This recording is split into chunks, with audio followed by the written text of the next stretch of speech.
이제는 두 번째 이슈로 넘어가 보시죠. 네, 두 번째는 수출입니다. 배와 AI 칩이 눈에 띄네요. 어떤 내용일지 열어주시죠. 수출 급증 대 AI 거품론, 반도체 차익 실현 필요할까입니다. 어제 전해진 1월 수출 데이터에 따르면 이 반도체 수출이 205억 4천만 달러로 전년 대비 2배 이상 증가세를 보였습니다. 업황을 뒷받침해주는 뉴스였지만요. 지난주 들려왔던 마이크로소프트발 AI 투자 성과에 대한 의구심이 AI 섹터 전반을 좀 흔들기도 했는데요. 이게 우려해야 되는 부분인가요? 아니면 기우인가요? 저는 일단은 반도체 섹터는 계속 이제 우리가 지켜봐야 되는 주도주라고 생각하고 있습니다. 일단 뭐 많이 올랐기 때문에 뭐 이 정도의 조정 정도는 충분히 나올 수 있는 정도의 변동성이라고 보고 있고요. 앞서 말씀해 주신 것처럼 수출 지표가 워낙 잘 나옵니다. 지금 최근에 수출 지표 봤을 때 전년 동기 대비해서 2배 이상 늘었다고 언급을 좀 해주셨는데 이게 상당히 엄청난 성장률이거든요. 그렇기 때문에 지금 계속 이 삼성전자라든지 SK 하이닉스의 어떤 실적 전망치가 상향 조정되고 여기에 맞춰서 일단 기본적으로 목표가도 계속 상향 조정을 하고 있는 거거든요. 그래서 실질적으로 지금 코스피 기준으로 봤을 때 전체 이제 순이익 비중에서 한 50% 이상을 이제 삼성전자와 SK하이닉스 같은 반도체 기업들이 가져갈 걸로 보고 있는 상황입니다. 그만큼 엄청난 실적을 보여줄 게 바로 반도체 섹터이고 그렇다면 결국 지금 문제가 뭐냐면 지금 주가는 많이 올라왔어요. 네. 그래서 부담이 될 수는 있겠지만 오히려 지금 미래 실적에 대한 전망치가 더 빠르게 오르고 있다는 거죠. 그래서 오히려 밸류에이션 매력이 더 부각이 되고 있는 부분이 있습니다. 그래서 그런 것들을 감안한다면 당연히 지금 조정 시에는 매수의 관점으로 보셔야 되고 뭐 삼성전자와 SK하이닉스를 예시로 든다라고 하면 당연히 우리가 뭐 목표가로 제시했었던 뭐 삼성전자 20만 원대 그다음에 또 SK하이닉스 같은 경우도 그 이상도 갈 수 있는 그런 종목이라는 거죠. 그래서 일단은 대형주 양대 산맥도 당연히 볼 수 있겠지만 그다음에 이제 소부장 기업들도 볼 수밖에 없습니다. 특히나 이제 장비땅 같은 경우가 조금 아쉬웠던 주가를 보였다가 최근에는 그대로 좀 반등이 나왔었는데 네. 일단 장비땅 같은 경우는 작년에 조금 삼성전자라든지 SK하이닉스라든지 글로벌 메모리 기업들 같은 경우가 이제 투자를 조금 지연이 됐었죠. 그런데 이제 본격화되고 있는 상황이기 때문에 지금까지 조금 약간 밀려 있었던 장비 발주들이 본격적으로 들어오고 있는 한 해가 될 겁니다. 그렇기 때문에 장비주들 상대적으로 다시 한번 키 맞추기에 들어서면서 강한 흐름들 이어질 수가 있고 여전히 과거 고점 대비해서 할인되어 있는 기업들이 상당히 많기 때문에 올해 뭐 최대 실적까지 바라볼 수 있는 종목들이 꽤 많이 산재하고 있거든요. 그래서 이 반도체 소부장 기업들 내에서 일단 뭐 소재 부품, 뭐 장비 다 보긴 해야겠지만 장비주를 좀 더 우선적으로 좀 보시면 좋을 것 같다라고 말씀드리겠고 하나만 말씀드리면 네. 일단은 선단 공정이라든지 미세 공정에 대응이 가능한 장비주들 좀 보시면 좋을 것 같습니다. 그리고 이제 HBM4라든지 이런 신제품에 적용되는 장비들 갖고 있는 기업들이 좋은데 뭐 PSK홀딩스 같은 경우는 여러 번 소개를 드렸었지만 네. 이 기업 같은 경우는 디스컴 장비와 그다음에 리플로 장비를 만들고 있는데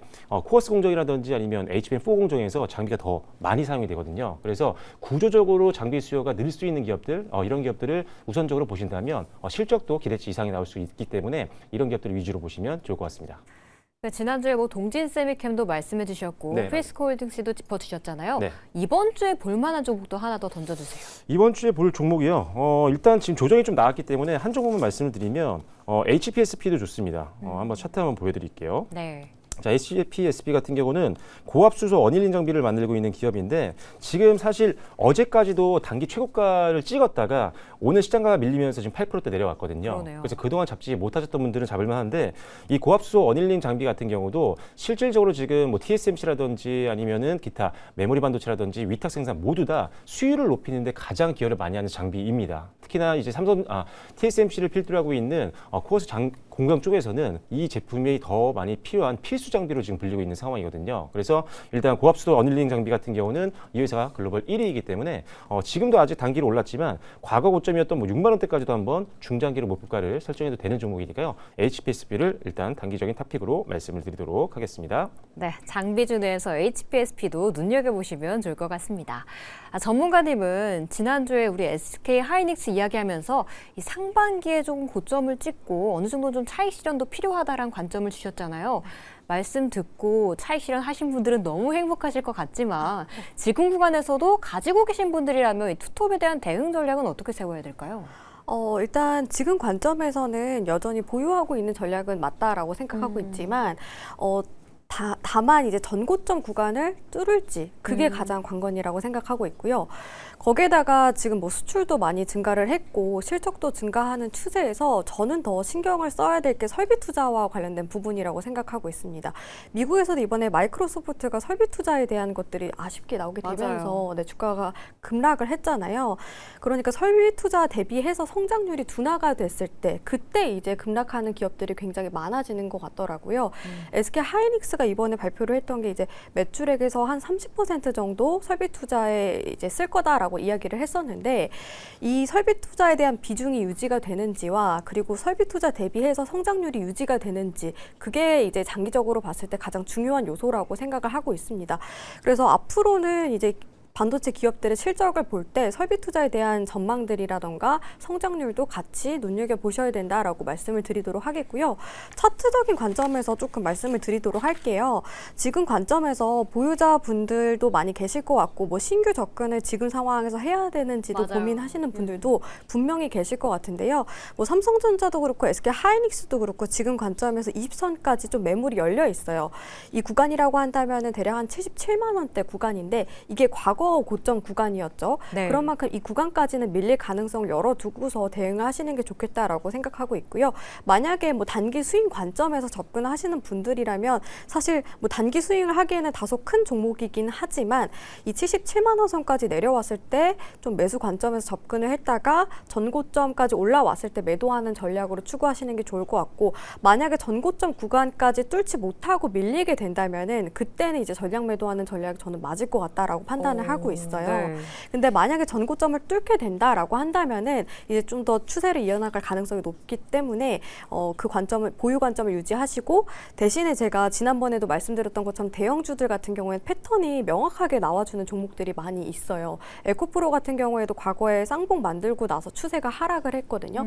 그래서 SK 하이닉스가 만약에 쌍봉을 만들지 못하고 하락을 한다면 그때부터 이제 매도 관점 유지하시고 만약에 그 전고점을 돌파를 하게 된다라고 한다면 삼선의 형태가 나올 가능성이 있다라고 저는 판단을 하고 있거든요. 네. 그래서 전고점 돌파 여부를 보면서 제가 추가적인 대응 전략도 말씀을 드리도록 하겠습니다. 네, 과거 뭐 다른 종목들을 비교해서 좀 말씀을 주시기도 하셨는데요. 77만 원까지는 좀 하방을 열어놓되 전고점을 뚫는지 여부를 꼭 체크하시는 게 좋을 것 같습니다. 이제는 또 수출 데이터에서 눈에 띄었던 섹터 하나 더 보자면 화장품을 또 짚어볼 수 있을 텐데요. 수출도 너무 좋았고 이게 2월 달에 또 연휴가 길다 보니까 외국인 관광객들이 들어와서 매출이 더 늘어날 것이란 성수기가 찾아올 것이란 기대감까지도 받고 있는 상태입니다. 화장품 관련주들 생각보다 좀 주춤한 편인데 지금 담아도 되나요? 저는 이제 화장품도 슬슬 이제 담을 수 있는 시기가 왔다라고 보고 있습니다. 일단 지난 12월 달 통계를 좀 보면은 지금 사실 중국과 일본이 좀 갈등을 겪고 있는 상황이잖아요. 네. 그러다 보니까 사실 중국 같은 경우가 가장 많이 여행을 가는 이제 아시아권에서는 일본이었는데 우리나라 쪽으로 이제 관광객들이 굉장히 많이 몰리고 있는 상황입니다. 12월 달 방한 중국인 객수를 보면요. 전년 동월 대비했을 때 한 30% 가까이 증가하면서 39만 명이었다고 해요. 그런데 이 당시에 이제 일본으로 이제 여행을 갔던 중국인들을 계산해 봤더니 전년 동기 대비해서 한 45%나 줄어서 33만 명. 우리나라의 39만 명가 오히려 진짜로 줄어드는 게 확인이 됐습니다. 그래서 실제로 지금 일본을 여행 가는 이런 관광객들이 우리나라 쪽으로 많이 돌아서고 있다는 게 12월 달에도 확인이 됐고 1월 달, 지금도 지난달에도 확인이 됐습니다. 지금 1월 달에 한국 전체 화장품 전정 수출액 같은 경우도 상당히 좋은 모습을 지금 보였었고 그다음에 중국 춘절 기간에 대한 내용들을 드려야 될 것 같습니다. 네. 일단 지금 중국 춘절 기간이 날짜로 보면은 2월 15일부터 2월 23일까지거든요. 가장 많은 여행자들이 늘어나는 시기이기도 하고 어떻게 보면 국내 어떤 여행 관련된 종목들 그리고 거기에 화장품까지 최대 성수기로 불리고 있는 시즌이기도 합니다. 그래서 실질적으로 이번에 지금 중국인 관광객 규모가 짧은 시간 한 9일 정도 되는 시간 동안 한 25만 명 정도가 몰릴 걸로 지금 판단하고 있는 상황이거든요. 그래서 실질적으로 이제 중국 관광객들 우리나라 오면 가장 먼저 가는 데가 옛날에는 면세점 뭐 이런 거였지만 이제는 뭐 당연히 가야 되는 게 이제 올리브영이라든지 뭐 다이소라든지 이런 것들이 있잖아요. 그래서 지금 뭐 약국까지도 지금 뭐 많이 맞아요. 가는 관광객들이 많더라고요. 그만큼 그래서 지금 이미 우리나라에 있는 화장품들 같은 경우는 이 모든 유통 채널에 다 지금 깔아놨습니다. 그래서 관광객들이 많이 방한을 한다라고 한다면 당연히 수혜를 볼 수 있는 게 바로 화장품 업종이기 때문에 통계가 잘 나오고 매출이 잘 나오는데 주가가 못 갈 이유는 없죠. 그래서 일단 지금 급등했던 섹터들이 많다 보니까 순환매가 충분히 들어올 수 있는 섹터가 바로 소비주, 그 내에서도 화장품주이기 때문에 한번 집중해서 보시면 좋을 것 같고요. 개별 종목별로 통계를 좀 찾기가 어려우신 분들 같은 경우는 네. 저라면 그냥 실리콘드 같은 종목들 아니면 OEM 종목들을 보시는 게 좋을 것 같아요. 실리콘드 같은 경우는 최근에 주가 흐름도 상당히 좋고 오늘도 한 2%같이 안 되는 낙폭으로 지금 잘 방어를 좀 해주는 모습인데 일단 전 세계로 우리나라의 화장품을 유통하는 대표 종목이기 때문에 일단 우리나라 화장품이 수출이 잘 되고 있다는 것 자체가 이 회사의 수익도 충분히 기대할 수 있기 때문에 그런 것들을 감안했을 때는 충분히 뭐 실리콘드 같은 경우 최고가까지 한번 보시면서 한 6만 원대 이상까지 한번 보고 대응도 가능한 종목이다라고 보시면 좋을 것 같습니다. 최근 고점에 있는 종목들이 좀 흘러내리는 추세이기 때문에 바닥권에서 키 맞추기 측면에서 화장품 쪽도 좀 괜찮다라고 좀 의견을 주셨는데 근데 하나 궁금한 게요. 지난 3분기 실적을 좀 복귀해 보자면 APR은 실적 나오고 바로 세론이 나와버렸거든요. 네네. 이번에도 그럼 화장품주들은 실적 나오기 전까지만 기대감으로 가져가야 되나요? 그건 아닐 것 같습니다. 일단은 APR도 사실 지금 주가 보시면 아시겠지만 이번 달에 또 최고가 지난달이죠 이제 1월 달에도 최고가를 찍으면서 정규 시장 기준으로 29만 3,500원 찍었었거든요. 그리고 나서도 사실 지금 크게 밀리지 않고 이제는 오히려 고가권에서 이제 지지선을 만들고 있는 상황입니다. 그래서 계단으로 올라갈 수 있는 대표 종목이고 APR은 장점이 뭐냐면 이 회사가 미용 의료기기도 만들고 있지만 이거 함께 쓸 수 있는 화장품 사업까지 하고 있죠. 그래서 두 개가 시너지가 나고 있는 상태입니다. 그래서 이런 부분들이 상당히 강점이고 이제 소모품 매출까지 함께 받쳐주고 있다 보니까 실적이 계속적으로 우상향되고 있다는 게 강점입니다. 그래서 충분히 이 종목은 이미 가장 최고가 구간에서 움직이고 있지만 다시 한번 계단형으로 올라갈 수 있는 종목이어서 뭐 실적만 본다면 당연히 APR 대장주로 계속 우리가 관심이 필요하다라고 보시면 될 것 같습니다. 네, 영지 전문가님은 화장품 어떠세요? 저도 긍정적이게 바라보고 있고 특히 저는 작년 하반기부터 아모레퍼시픽 계속해서 담아가시면 좋겠다라고 말씀을 드렸었는데요. 아모레퍼시픽이라고 한다면 대표적인 대형 화장품주이기도 하고 사실 중국 이슈로 인해서 타격을 가장 크게 받았던 종목이기도 합니다. 그러다 보니까 워낙 바닥권에서 주가가 머물러 있는 모습이었는데 최근에 중국 시장 쪽이 이제 오프라인에서 온라인으로 다각화했고 또 다른 시장 쪽에서 진입을 함에 따라서 어느 정도 실적이 회복하는 국면에 접어들기도 했고요. 그리고 저는 이제 화장품주 같은 경우에는 경기 방어주 측면에서 소비주 역할을 하고 있잖아요. 네. 그런 관점에서도 포트폴리오에 들어가면 좋겠다라고 생각을 많이 하고 있습니다. 그리고 아모레퍼시픽이 브랜드가 굉장히 다양한데 우리나라가 지금 글로벌 시장에서 부각이 되는 게 기초 화장품이거든요.